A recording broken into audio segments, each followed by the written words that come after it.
Pemirsa, Anda kembali bersama kami dalam NTV Prime Dialog. Saya Doni The Kaiser. Lonceng berdentang, asap putih mengepul diikuti pengumuman resmi Vatikan oleh Kardinal Protodikon dari balkon Basilika Santo Petrus dengan mengucap, Habemus Papam. Artinya kita memiliki paus. Umat Katolik sedunia sudah memiliki paus baru menggantikan Paus Fransiskus yang wafat 21 April 2025. Robert Francis Prevost terpilih dari konklav putaran ketiga yang dimulai sejak hari Rabu 7 Mei lalu. Mari kita berdiskusi dengan Romo Adi Prasojo, Sekretaris Jenderal Keuskupan Agung Jakarta, yang saat ini berada di Vatikan mendampingi Uskup Agung Jakarta, Kardinal Ignatius Suharyo. Dan juga kita terhubung dengan Romo Markus Solo Kewuta, Des Relasi Katolik Muslim Wilayah Asia dan Pasifik di Vatikan. Apa kabar Romo Adi, Romo Markus?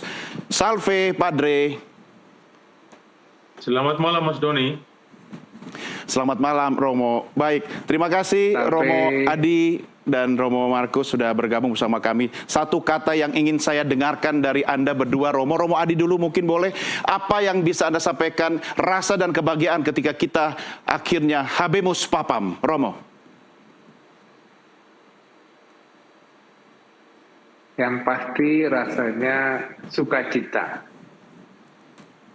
Karena kita telah memiliki paus baru.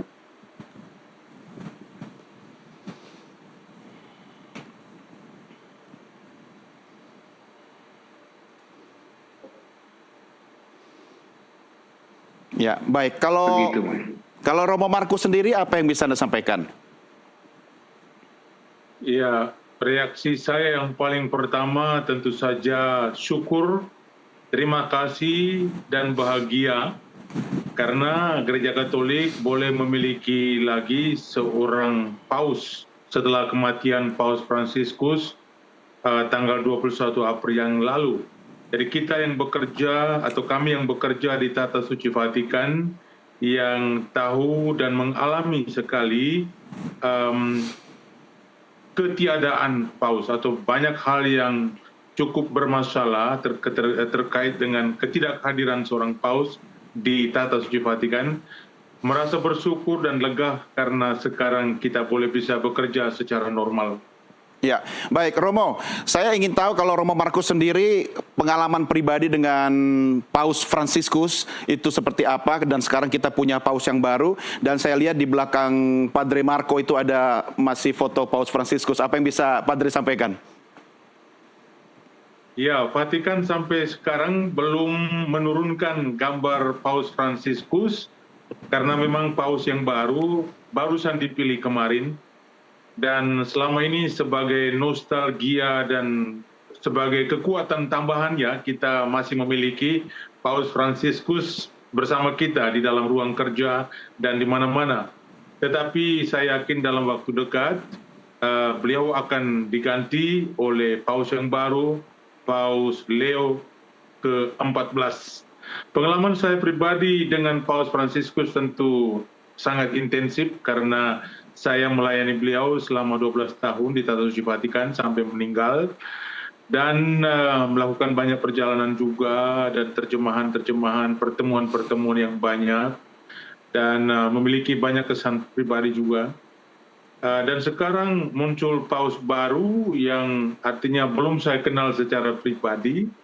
Beliau barusan 2 tahun bekerja di Vatikan sebagai kepala kantor untuk uskup-uskup di seluruh dunia.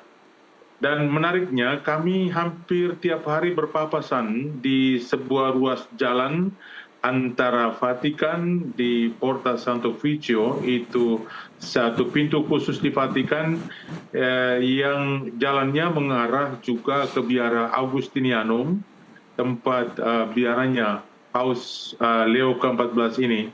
Dan kami sering berpapasan di jalan. Hanya kami selalu bersenyuman atau mengirim senyum dari jarak jauh, tetapi belum pernah terlibat di dalam suatu pembicaraan yang lebih pribadi dan mendalam. Tetapi kesan saya secara sepintas setiap kali melihat beliau adalah seorang yang tenang, yang berdisiplin, yang berkonsentrasi tinggi ketika berjalan, dan tidak melihat kemana-mana, kecuali kalau ada sesuatu yang penting, dan kelihatan bahwa beliau adalah seorang yang sederhana dan rendah hati. Itulah kesan-kesan yang saya dapat ketika berpapasan dengan beliau setiap pagi, antara jam 7 dan 7.30 pagi waktu Vatikan, sering kita berpapasan di ruas jalan yang sama. Ya. Dan itu membekas. Ya, baik. Romo, saya kembali ke Romo Adi. Romo Adi, selama Anda mendampingi Kardinal Suharyo di Vatikan, kemudian apa saja jadwal dan kegiatan berikutnya sampai kemudian semua prosesi pemilihan paus itu selesai dilaksanakan? Romo Adi.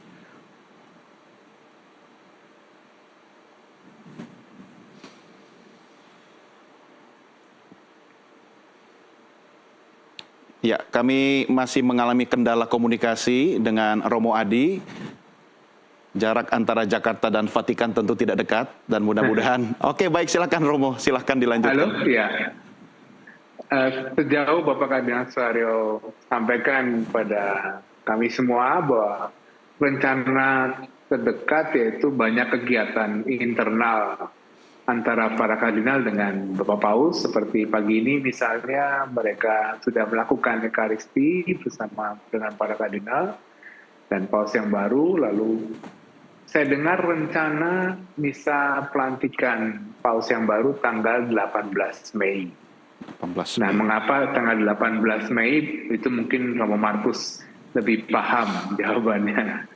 Sementara itu kami menunggu jadwal Bapak Kardinal Suharyo terlebih dahulu. Begitu, Mas. Ya, Romo Adi, Paus Leo XIV kan tahun 2003 sudah sempat berkunjung ke tanah air, khususnya ke Papua. Artinya ini adalah sebuah hubungan yang bisa paling tidak memberikan jalur khusus atau istimewa bagi umat Katolik di Indonesia. Apa yang sebenarnya bisa Anda sampaikan peran penting seorang Paus nanti yang mungkin bisa kembali berkunjung ke tanah air, Romo? Syukur kepada Allah bahwa Paus kita yang baru ini adalah betul-betul gembala yang bekerja bersama masyarakat, bersama dengan rakyat sebagai suatu gembala, sebagai seorang gembala yang hadir. Kalau kita melihat rekam jejak pelayanan beliau itu mirip-mirip dengan mendiang Paus Fransiskus. Ya. Beliau pernah menjadi pimpinan dari tarekat yang besar, pernah menjadi uskup diosesan, dan sangat dekat, pernah juga ke Papua, ke Sorong, Jayapura, dan Manokwari. Jadi pasti sudah mengenal Indonesia. Ya, dan banyak sekali, Romo Adi, nilai-nilai yang akan diteruskan oleh Paus Leo ke-14 dari yang pendahulunya, Paus Fransiskus. Menurut Anda, apa yang paling tepat di era sekarang ini? Saya kira ini adalah campur tangan Roh Kudus bagi gereja masa depan. Para kardinal sudah membicarakan, berdiskresi bersama tentang gereja masa depan apa yang perlu diusahakan agar gereja semakin relevan dan signifikan di tengah-tengah dunia dan masyarakat. Dan Roh Kudus mengutus seorang paus yang betul-betul gembala dan punya semangat perdamaian. Kita ingat pada sambutan pembukaan beliau kemarin, beliau langsung mengajak kepada setiap umat Kristiani dan setiap masyarakat untuk menjadi jembatan. Jembatan perdamaian melalui dialog dan perjumpaan. Tidak hanya dialog, tapi juga perjumpaan nyata, konkret, dengan siapapun yang bertindak baik mencapai perdamaian. Dan kami optimis, kami berharap besar, kita boleh berharap bahwa beliau akan menjadi Bapa bagi seluruh umat manusia, khususnya Bapa yang ingin mengusahakan perdamaian dunia. Ya, baik. Saya kembali ke Romo Markus terkait dengan dipilihnya tanggal 18 Mei 2025 sebagai tanggal pelantikan. Apa dasarnya menurut Anda, Padre Marco, sehingga tanggal itu yang dipilih? Tanggal 18 Mei itu jatuh pada hari Minggu Pasca yang kelima, ya. Jadi masih di dalam masa Pasca.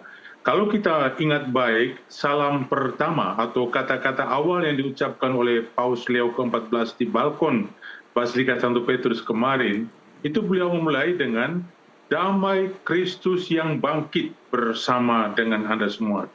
Jadi saya yakin ini adalah sesuatu yang bukan kebetulan, tetapi beliau ingin mempertegas misi beliau tentang perdamaian ke depannya yang sudah saat ini dibangun di atas fondasi semangat kebangkitan Yesus Kristus. Jadi karena kita tahu bahwa damai adalah kata yang pertama yang diucapkan oleh Yesus yang bangkit kepada para rasulnya yang pada waktu itu sedang ketakutan sama sekali. Dan ini sebenarnya kalau kita letakkan dengan tema tahun jubileum, tahun pengharapan, sebenarnya ini juga dideklarasikan oleh Paus Fransiskus dan sekarang masih berlangsung sebagai sebuah jawaban atas tantangan di dunia di mana banyak orang merasa takut oleh karena perang, oleh karena konflik, oleh karena penyakit dan segala sesuatunya.